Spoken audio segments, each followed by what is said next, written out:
This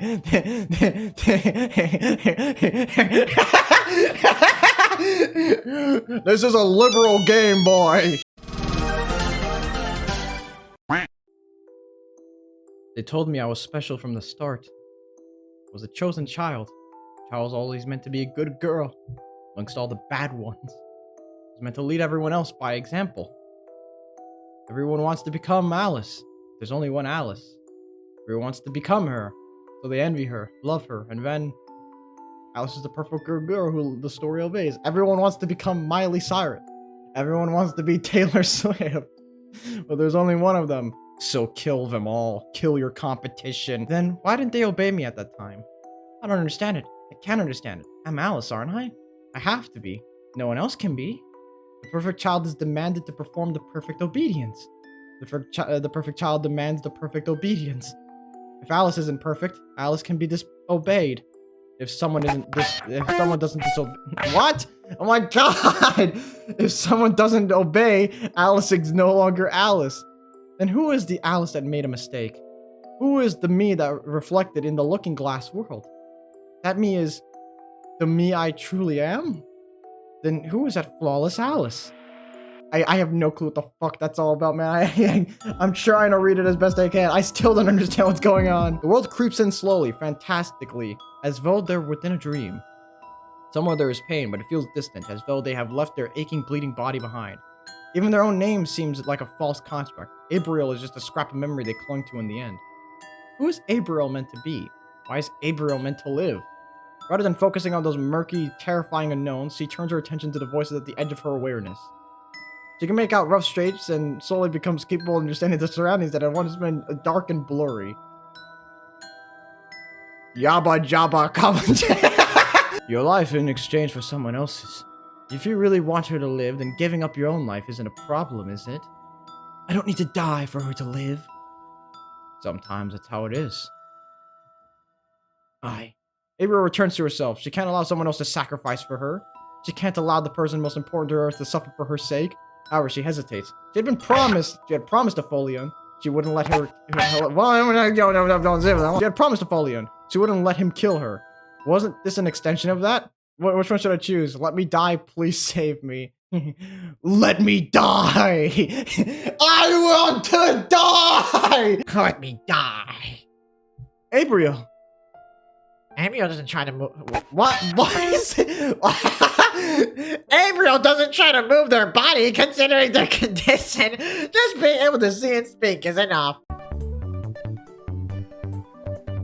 What do you mean, let you die? what is going on? What happened?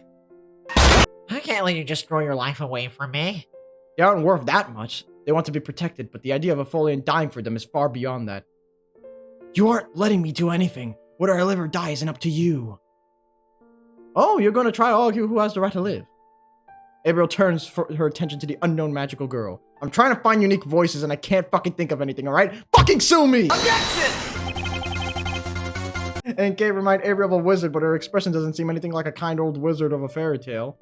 Instead, she just looks amused as though she's watching a brilliant script play out on stage rather than two girls debating life and death. It's not like I think one of us doesn't have the right to, but if anyone has to die, it should be me. Why?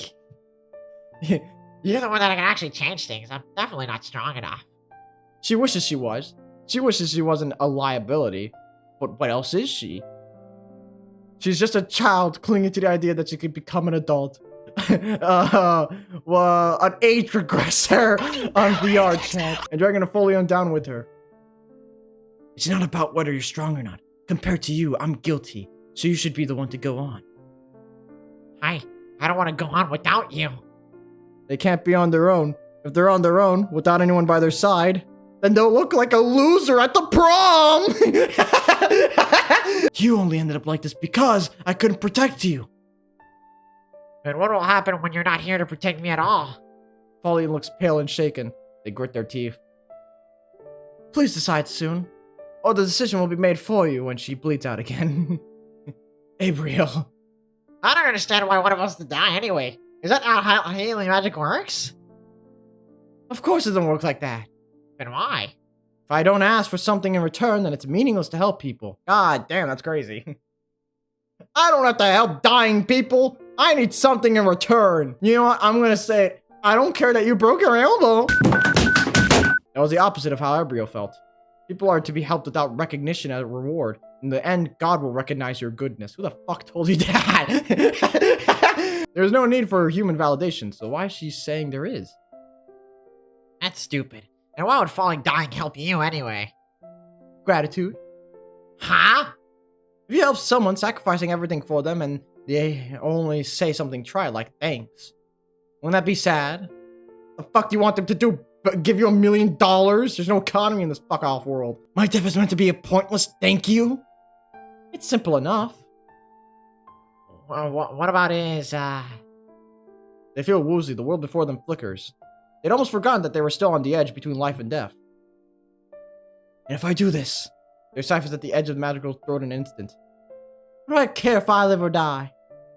If I decided to die and came here, if you kill me, how is that any different from what I did to myself? I mean, if I died and then went somewhere new, and that world was worse than the world I came from, my first reaction would not be, it doesn't matter if I die now, because now I'm stuck in this shithole, and God knows what happens if I die again. Maybe I'll go to a fucking, a worse, maybe I'll end up in Hazbin Hotel. The soldier that wants to stop fighting and killing is willing to do it again for Abriel alone. It's alright, Folly. Abriel's hand trails over their wound. The blood is slowly seeping out. It feels like the flesh has been roughly and weakly sewn together. They pull at the wound. Blood dribbles out. Abriel, don't. I won't let you kill me. If I do it for you, it's fine, right? They try to put on a brave face. Every part of their body is screaming, but their heart is calm. They don't remember why they abandoned living in the first place, but they know that they don't want to go on without his person. But this person, God, certain words just disappear from me, man. However, Folian has enough blood on her hands. They won't let a Folian hurt any of themselves more. So Abriel will commit this sin and leave a Folian clean. What sin? Wait, what? What are we talking about? What sin are we doing now? You guys do too much sinning around here. I don't know what the fuck we're doing anymore. Folian did that for Abriel before. Hey, if I do what you want now, you'll save her, right? Rather than sounding panicked, the Folian sounds cold. She awkwardly brings the blade to her side, to her own flesh. You'll both die at this rate. Abriel's ears are ringing. The last few grains of sand in the hourglass are falling. But Folian won't die. She doesn't have any regrets. Abriel should be the first one to die. First. What? Alright, I'll hear her. Stop waving that thing around. What?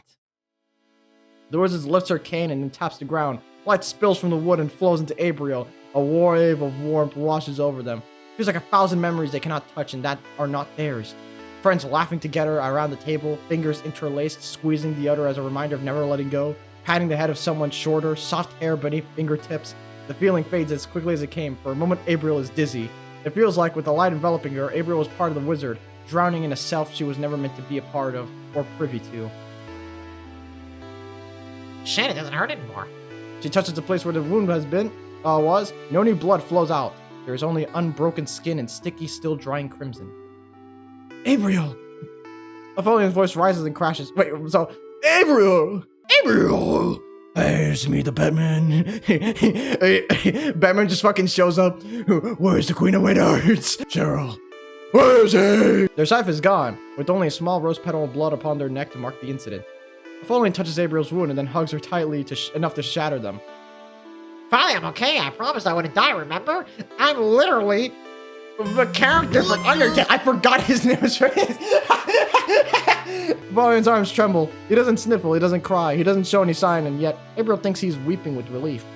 Folian isn't affectionate like Abriel is. He doesn't wear his feelings openly and foolishly. You're not very good at keeping promises, though. Doesn't fucking matter, bitch. I'm alive. She tries to pretend that she isn't about to cry. She can shed more than enough tears for 2 people if she starts. Almost dying is scary, even if she's fine now. And, thanks, Miss Wizard. Thank you very much. She might understand why she wanted to help Folian to die, just so Abriel could live, but that light reflects her heart somehow. She can't be a bad magical girl. Thanks, if you want to thank someone, you should call them by name, not by what they look like. I'm Marblight, 2 of clubs. Right, thanks, Blight. Thank you, Marblight.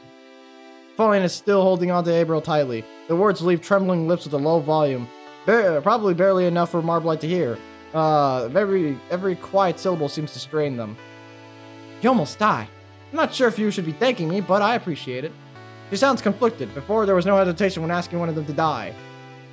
Have you not been thinking a while? Once you've healed, you can both leave. I've been a bit preoccupied, but now she takes note of their surroundings. Oh, you have a house like the Joker does! Lucky, most magical girls don't have places like this. Hi there! Where do you usually sleep, Ollie? I don't. We don't really need sleep. April wasn't entirely sure about that, but maybe it's just that she's had lots of chances to sleep. Even sleeping at Tragedia's house was more because there had been a bed and she naturally thought of sleeping rather than deep fatigue. How's that far from those chosen by the queens? So they play favorites. Like parents with favorite children, somehow the thought feels scary, comforting. It's an emotion April can't decipher. How can you not decipher a bad and a good emotion? What? Fragment of a person April once was before Wonderland. Of course I do. How do you become one? I wanted to ask him about something. Well, that's, she trails off, a distant look in her eyes. What do you want to ask about the queens? About... fuck. Sorry, for a second there, my nasal cavity was actually cleared. About why Wonderland is like this, and what can be done about to change it? The Queen of Hearts probably won't listen to that. What about the Queen of Spades? So, that's the one we serve, isn't it? Myra looks between the two magical girls in their contrasting suits. The Queen of Spades might be more willing to listen. That's great! And can we meet with her? Usually I only speak with her through visions and dreams. She doesn't ever speak with me directly. Marblight sighs and takes a seat. She's probably realized that by now, that neither April or Fallen are going to leave without answers. She sets her cane down, leaning it against her chair. Oh, by the way, why do you have a cane? If you're hurt, we can help you heal it with magic, right? I mean, you can heal it with magic, right? Huh? She looks utterly confused. Doesn't need healing. And besides, it's a staff. The cane has 3 little legs to keep it stable. It's not a staff, right? But it's a staff, April. Also good for keeping my balance. Enough about the staff. Enough about Twitch staff, alright? We don't need to know every detail about their lives. How do we meet with the Queen of Spades? Are you gonna threaten me again? My answer will be the same as last time. April doesn't want Marblight to be hurt. She demands the impossible from them, but she probably has a reason to. Everyone in Wonderland is a bit twisted up. And besides, at least she did help in the end, unlike Tragedia. Although she isn't surprised that Tragedia doesn't want to help, given what had happened last time she let them in. Light, please. I just want Wonderland to be a place where people don't need to hurt anyone. And anybody has to fight like this. Do you think Wonderland could really become a place like that? With enough hard work and effort, even Wonderland can have 1/5 of the crime rate as Detroit. I want to believe because it's too sad if I can't. She doesn't want people like Aphelion to be forced into fighting, killing, hurting, and dying. She didn't want people like Dentelier to die for the sins that piled up as they obeyed the Queen's wishes for bloodshed. And you, Aphelion? I like to believe too. Well, I can't promise anything will come of it, but I'll take you to meet the Queen. The Queen of Spades lives at the very edge of their territory, so far from the Queen of Hearts that at the border you can barely see the tops of the spires of her abode. My God, it's so hard to read. Ah, so that's what those were. She'd thought she'd seen something like that in the horizon when she first arrived and looked around, but she quickly put it out of her mind. I thought it was an abandoned church that we were forbidden to enter. A long time ago, some magical girls fought there. A deadly poison killed them both, so the building is off limits to prevent further deaths. It was a lie to ensure no unauthorized entry. What? I'm sometimes summoned there to heal certain magical girls at the Queen's behest, so I was told the truth. I believe the Queen of Hearts is a similar situation, though. Her home is in the far side of her own territory. April haven't expected the Queens to lie in their subjects somehow. That surprises her more than the knowledge of their locations. You didn't expect that? You didn't expect people who are in charge of a country and who tell people to kill each other to lie to their people? Okay, I see. Are there other magical girls who know about this? Marblight's gaze lingers on Aphelion for a moment before she replies. There are a few others chosen by the Queen.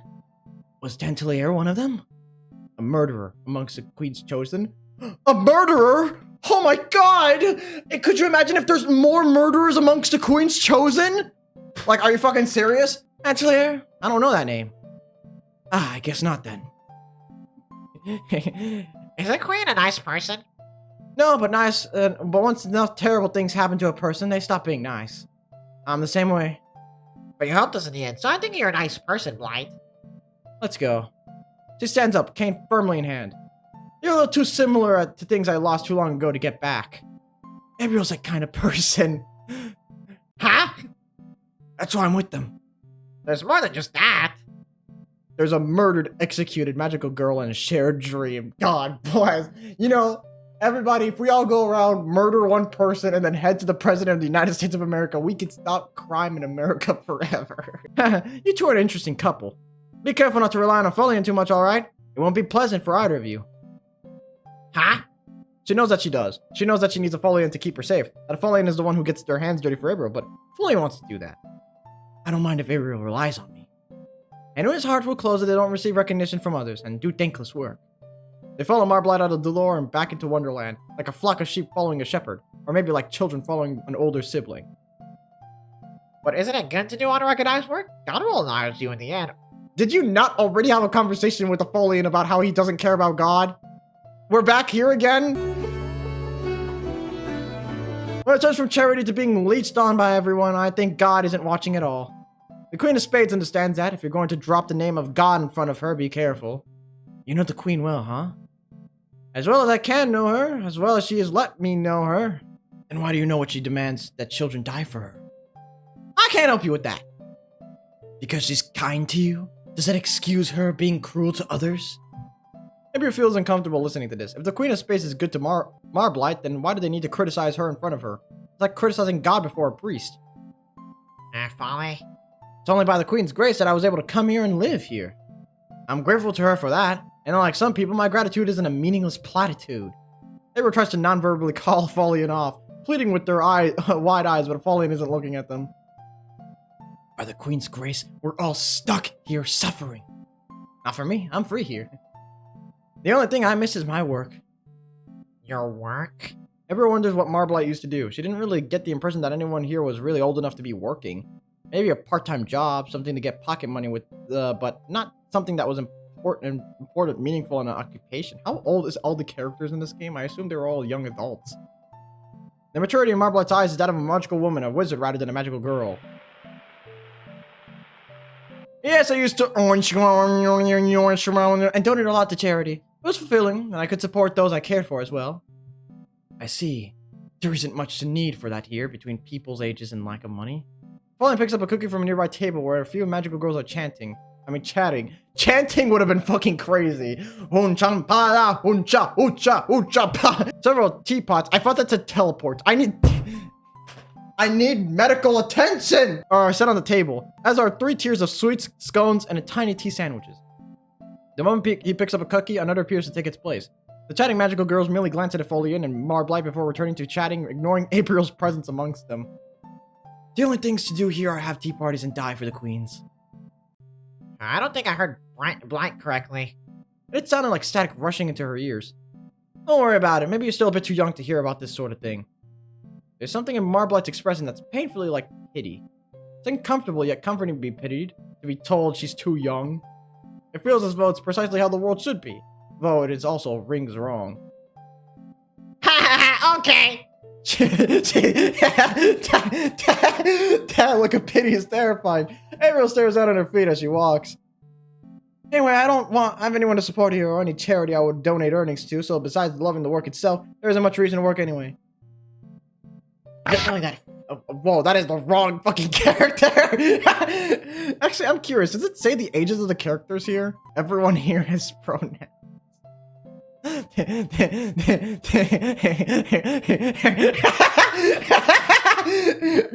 This is a liberal game, boy! Is it really that fun?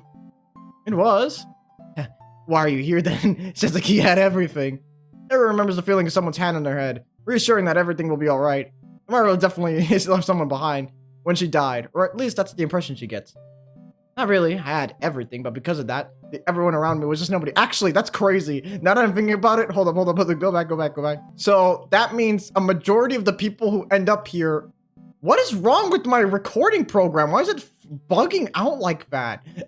I noticed it earlier, but why? No, I can't fix it. This game just records oddly for some reason. I don't know why it's doing that. It really shouldn't, but this implies that everyone that ends up in Wonderland is a transgender person or someone that has pronouns and everything, which is fucking hilarious to insinuate that people who have different pronouns all and end up in Wonderland. You gotta be careful when writing stories like this. It's the same thing with Has Been Hotel, where every fucking character is gay, so it insinuates that all gay people, which is like, it's just fucking crazy. You gotta be more careful than that, man. Not really. I had everything because of that. Everyone around me was really just nobody. I have no fucking clue what the fuck she's going on about. I don't care. She sounds bitter when she speaks, and nobody leaving her lips is like a curse. Yeah, people you cared a lot about, though. Maybe I did, but they didn't care about me in return. Sorry I asked. Huh, so the Tin Man does have a heart. I thought this was Wonderland, not Wizard of Oz. Feels much more like Oz than Wonderland to me. Oz, where Dorothy went down the yellow brick road to the Emerald City, slayed the witch, and went back home. All these fairy tales involve going home at the end, unlike everyone here who ran away and can never go back. Oz and Wonderland dreamlands that little girls should be able to come back back to loving families, but the magical girls here don't have anyone to go back to, do they? How old was not Alice, the girl from Wizard of Oz? She wasn't a child, she was like a teenager, wasn't she? I don't know. It's been years since I watched the movie, I don't fucking care. This is Oz, and I'm the Tin Man. Wouldn't that make Seraph the Scarecrow? Folian seems pleased with that idea. I'm like Dorothy. Was that? Okay, that's the name, okay. And since you're the second person I met, and Seraph is the first? Exactly. Then the Cowardly Lion would be, April puts it to their mind. Seraph, interesting name. The highest rank. I was wondering about that. All the red suits have such pretty angelic names. I can't speak much on that, but I know the black suits are named, of course, but... named. They halt, no longer moving forward, and everyone else has to stop for them. We're named? Forget I said anything. You can ask the Queen about that, along with everything else. If they're named, then is Abriel's name also something from the Queen? And if Folian's like Marblite? And Marblite? Is this the amazing digital circus? Someone's name is like the shape of their soul. Then, are all the magical girls reshaped in Wonderland, reborn here anew for the Queen's desires to make believe gods playing chess? Okay, this is weird. So it acts normally most of the time when I'm just clicking through stuff, but for some reason, like sometimes I click through something and it lags in the computer. It's not a recording I have no clue what's going on. This is the only game that does this, by the way. There's a church, you two. She points towards the building. It really does look abandoned. Bits of brick crumbling, moss and flowers climbing up the walls, but also serene. Like it really is a resting place for fallen magical girls rather than Queen's resistance. As Abriel stares at the church in awe, the doors swing open. She probably knows you're here. Good. Fallen brandishes their scythe. Isn't the Queen super powerful? I always assumed Queens were, at least. Maybe, but I'm not going unarmed. Are you coming? Of course. I'll come as well, at least to introduce you. And please, don't hold the Queen's actions against her. But shouldn't sins always be held against a person? Regardless of that doubt, they approach the church's yawning entrance together. And they are swallowed up into that world of stained glass and broken brick. I had a feeling that would be the end and that we would cut off here. Thank you all so much for watching. My guess is that she's not really dead? I don't know, it kind of feels like every time we start a chapter that we return to like a state where she's sort of alive. I mean, I don't know. I don't fucking know. This story makes no fucking... I'm not a fucking theorist, man. Do I look like Matt Pett to you? Thank you all so much for watching. And, I don't know. I don't know how to end off a fucking episode like this. Wait a minute. I know exactly how to end off an episode like this. Hold up. America's the greatest country in the world! USA! USA! USA! Hooray! Best fucking country, baby! Woo! 250 motherfucking years! Yeah, baby! Europe is irrelevant! Canada's irrelevant! Russia's irrelevant! China's irrelevant! Best fucking country! Let's fucking go! I love America!